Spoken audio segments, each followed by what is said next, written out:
25 जुलाई को जब जेपी नड्डा जी और जितेंद्र सिंह जी से हमारी थर्ड राउंड की बातचीत हुई थी, तो उसमें इस बात पर सहमति बनी थी कि जितनी भी एफआईआर्स प्रोटेस्टर्स और ऑर्गेनाइजर्स के खिलाफ फाइल की गई है,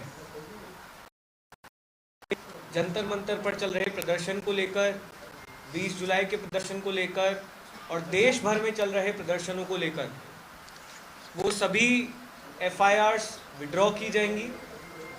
और इस बात पे भी अलाइनमेंट हुआ था कि कोई भी नई एफआईआर फ्यूचर में किसी भी प्रोटेस्टर या ऑर्गेनाइजर के खिलाफ फाइल नहीं की जाएगी। इस एग्रीमेंट का एक रिटर्न ड्राफ्ट भी हमने जेपी नड्डा जी को और जितेंद्र सिंह जी को सबमिट किया था और इस बात पर सहमति बनी थी कि कल मंगलवार तक सरकार की तरफ से रिटर्न एग्रीमेंट की कॉपी हमसे शेयर कर दी जाएगी और दोनों साइड के लॉयर्स अलाइन करने के बाद that return agreement will be finalised. हम सरकार का इंतज़ार कर रहे हैं कि वो रिटर्न एग्रीमेंट की कॉपी हमें जल्द से जल्द शेयर करें। आप जेपी नड्डा जी की जो बात कही गई है उनके द्वारा प्रेस कॉन्फ्रेंस में, आप उसको भी रेफ़र कर सकते हैं। उनकी जो ट्वीट है इस विषय में उसको भी रेफ़र कर सकते हैं।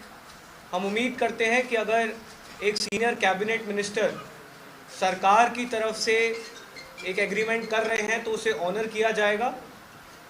जितनी भी एफआईआर्स फाइल की गई हैं उन्हें विड्रॉ किया जाएगा। किसी भी प्रोटेस्टर या ऑर्गेनाइज़र को परेशान नहीं किया जाएगा, डिटेन नहीं किया जाएगा, अरेस्ट नहीं किया जाएगा और फ्यूचर में किसी भी प्रोटेस्टर या ऑर्गेनाइज़र पर कोई केस नहीं होगा।